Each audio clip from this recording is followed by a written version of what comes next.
المهندس براء مزرهملوش الفهداوي من محافظة الأنبار. تم إنشاء هذا الكرسي لشريحة معينة وهم ذوي الاحتياجات الخاصة.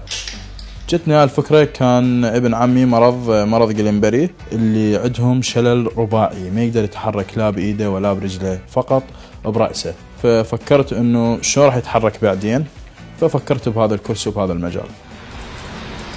صممنا هذا الكرسي متحرك، يتحرك عن طريق الرأس. الأجهزة الموجودة بهذا الكرسي موتور درايف، من أموتيف، من بوش جرس، من جهاز مانع تصادم ارتطام، جهاز ياخذ الإشارات من العقل يحولها للموتور درايف ويتحكم به كما يشاء.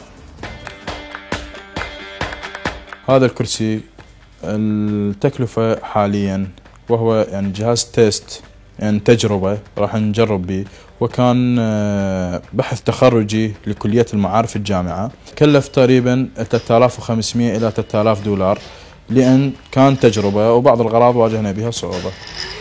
الفكرة نجحت وجربناها على بعض كم شخص تحركوا بها حركة طبيعية، بس يحتاج له أكثر اهتمام، أكثر شغل، أكثر تحديث، أبديت يحتاج له للكرسي. إن شاء الله في الأيام القادمة يكون كرسي غير هذا الهيكل، غير هذه الأجهزة، أجهزة أقوى، أجهزة أكبر، على مود يقدر يتحكم به كما يشاء المستهلك.